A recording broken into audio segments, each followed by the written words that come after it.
जय हिंद दोस्तों, कैसे हैं आप सभी लोग। मैं हूं आप सभी लोगों का दोस्त संचित। और दोस्तों, आज की इस वीडियो में हम लोग बात करने वाले हैं निफ्टी और बैंक निफ्टी में हमारा क्या व्यू जो है वो मंडे के लिए रह सकता है।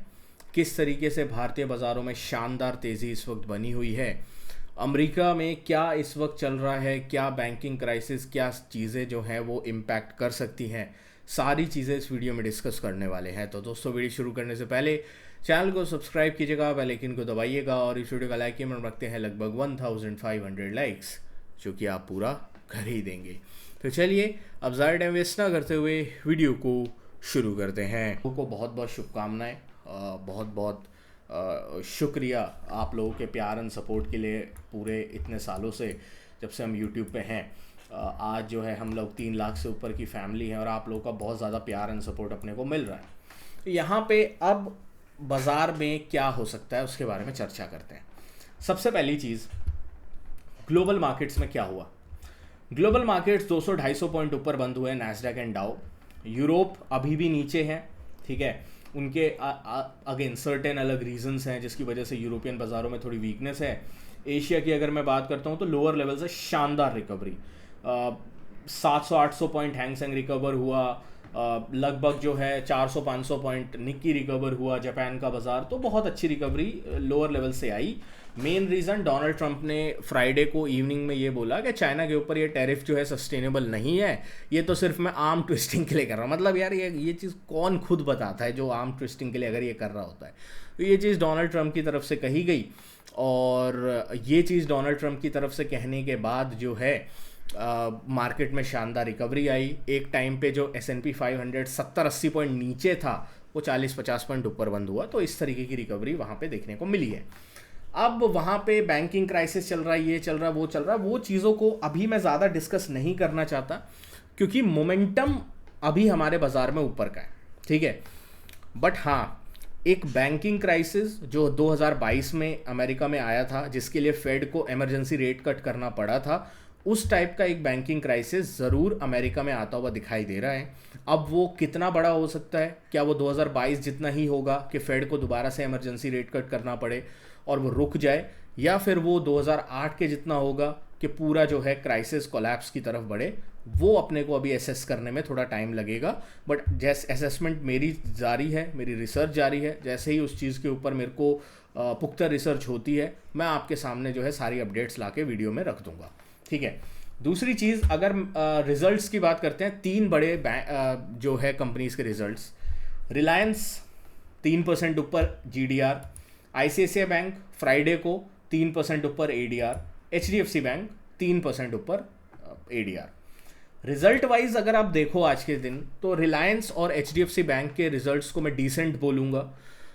ICICI बैंक के रिजल्ट सो हैं, मतलब मिक्स्ड हैं। मैं ऐसा नहीं बोल सकता एक के ख़राब हैं या बहुत अच्छे हैं, मिक्स्ड हैं। इस तरीके से रिज़ल्ट जो है ICICI बैंक के हैं। तो 3% जो ADR ऊपर है, मेरे हिसाब से जस्टिफाई नहीं करता है। तो हो सकता है ICICI बैंक उतना परफॉर्म ना करे जितना आपको ADR दिखा रहा है, बट हाँ, हो सकता है रिलायंस एंड HDFC बैंक में वो स्ट्रेंथ आपको दिखे।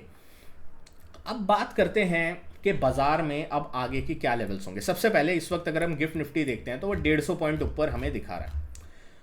On a 4 hour time frame अगर मैं जाता हूं कहीं पे बाजार में और सारे ड्राइंग्स को एक बार के लिए रिमूव कर देते हैं, तो हमारे पास जो लास्ट स्पेसिफिक रेजिस्टेंस था वो था 25,770 का लेवल, जिसने हमें रेजिस्ट किया फ्राइडे के सेशन में। क्यों? क्योंकि यहाँ पे गैप था, ठीक है। ये गैप कभी फिल नहीं हुआ था, आज फाइनली ये गैप फिल हो गया और 150 पॉइंट का गैप अप जो है वो मंडे के लिए दिखा रहा है। अब अगर 150 पॉइंट का गैप अप होता है और आप 25,800 के ऊपर खुलते हैं, तो मेन चीज क्या होगी, 25,770 780 आपके लिए एक मेक और ब्रेक पिवट लेवल जो है वो बन जाएगा। 30 मिनट टाइम फ्रेम पे आऊंगा। अगर 150 पॉइंट का गैप अप होता है जैसा गिफ्ट निफ्टी दिखा रहा है, तो हम लोगों के लिए 25,750 से 775 एक मेक और ब्रेक सपोर्ट होगा।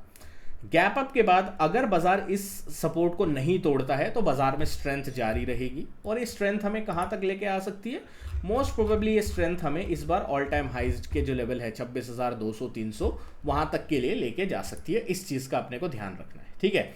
तो ये आपके लिए एक इंपॉर्टेंट पिवट लेवल होना चाहिए 25,760-770 का। इसके ऊपर हम लोग डेफिनेटली नज़र रखेंगे।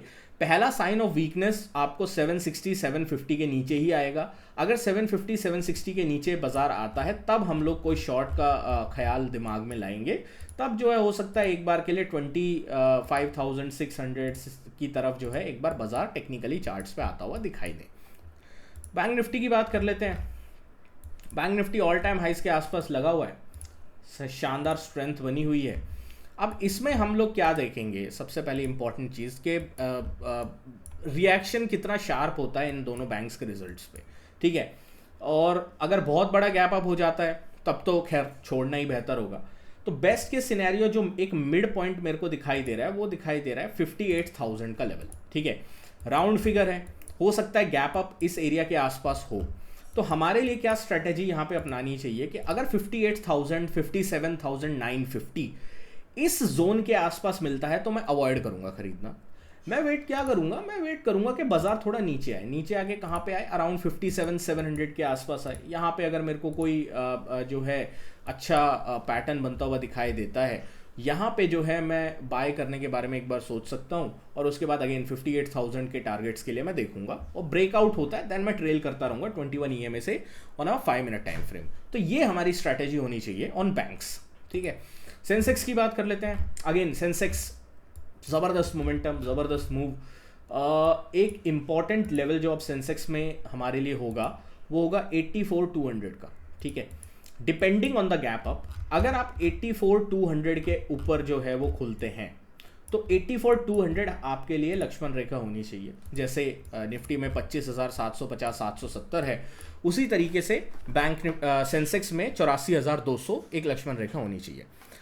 किसी भी हालत में कल के दिन मंडे के दिन निफ्टी और सेंसेक्स जो है 25,700 और 84,200 रिस्पेक्टिवली इसके नीचे बंद नहीं होना चाहिए।